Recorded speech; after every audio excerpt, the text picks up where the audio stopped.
সময় ফুরিয়ে আসছে, কিন্তু সুর নরম হচ্ছে না তেহরানের। বারবার তর্জন গর্জন, একের পর এক চরমপত্র আর ধ্বংস করে দেওয়ার হুমকি। সবই যেন এখন বুমেরাং হয়ে ফিরছে হোয়াইট হাউসের দিকেই। হরমুজ প্রণালী নিয়ে ডোনাল্ড ট্রাম্পের দেওয়া একের পর এক আল্টিমেটাম কি তবে কেবলই ফাঁকা আওয়াজ? আজ মঙ্গলবার সময়সীমা শেষ হওয়ার দিনে বিশ্বজুড়ে একটাই প্রশ্ন: ইরানের অনড় অবস্থানের সামনে কি তবে কুপকাত প্রতাপশালী ট্রাম্প? এই হুমকির শুরু হয়েছিল গত 22শে মার্চ। হুঙ্কার দিয়ে ট্রাম্প বলেছিলেন 48 ঘন্টার মধ্যে খুলে দিতে হবে হরমুজ প্রণালী, কিন্তু ইরান কর্ণপাত করেনি। এরপর 26শে মার্চ এলো 5 দিনের সময়সীমা, তারপর তা বাড়িয়ে করা হলো 10 দিন। এরপর এপ্রিলের 4 তারিখ আবারও সেই পুরনো 48 ঘন্টার আল্টিমেটাম, এবং সর্বশেষ 5ই এপ্রিল ট্রাম্প আল্টিমেটাম দিলেন আজ মঙ্গলবার সন্ধ্যা পর্যন্ত। কিন্তু বাস্তবতা হলো, ঘড়ির কাঁটা ঘুরলেও হরমুজের নিয়ন্ত্রণ এখনও তেহরানের হাতেই।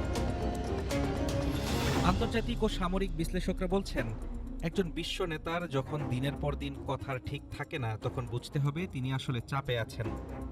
ইরানের সামরিক সক্ষমতা আর তাদের অনড় অবস্থানের সামনে ট্রাম্পের এই অসংলগ্ন আল্টিমেটামগুলো এখন আন্তর্জাতিক অঙ্গনে হাসির খোরাক হয়ে দাঁড়িয়েছে। ট্রাম্প হুমকি দিয়েছিলেন ইরানের বিদ্যুৎ কেন্দ্র, সেতু সব ধ্বংস করবেন। কিন্তু বাস্তবতা কি? ইরানের পাল্টা হামলার ভয়ে এখন মার্কিন ঘাঁটিতেও সতর্কবার্তা। যেই ইরানকে এক রাতে নরক বানিয়ে দেওয়ার কথা বলেছিলেন, সেই ইরান এখন চাবির সংকট দেখিয়ে ট্রাম্পকে যেন দাবা খেলায় কিস্তিমাত করে দিয়েছে। ট্রাম্পের এই ক্রমাগত আল্টিমেটাম বদলানো আর আবোল তাবোল মন্তব্য কি তবে তার পরাজয়েরই স্বীকারোক্তি? বিশ্ব দেখছে এক অদ্ভুত দৃশ্য। একটি সুপার পাওয়ার দেশের প্রেসিডেন্ট বারবার ডেডলাইন দিচ্ছেন, আর ইরান তা বারবার তুড়ি মেরে উড়িয়ে দিচ্ছে।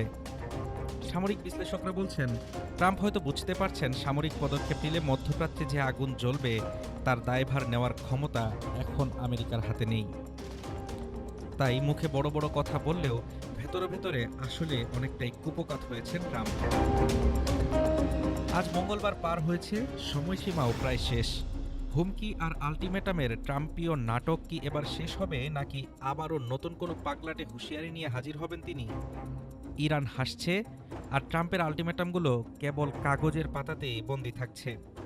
ট্রাম্পকে ভয় না পেয়ে ইরান কি তবে ট্রাম্পকে তার কথার ফাঁদে আটকে ফেলল? হরমুজ প্রণালীর এই সংকীর্ণ জলপথ এখন ট্রাম্পের প্রেস্টিজ ইস্যু। আজ রাত 8টায় বুঝে যাবে বিশ্ব রাজনীতির এই খেলায় শেষ হাসি কে হাসে। ট্রাম্প কি পারবেন তার হুমকি বাস্তবায়ন করতে, নাকি ইতিহাসের পাতায় লেখা হবে এক কুপকাত প্রেসিডেন্টের ব্যর্থ আল্টিমেটামের গল্প? হাফিজুর রহমান তুষার, ঢাকা টুডে।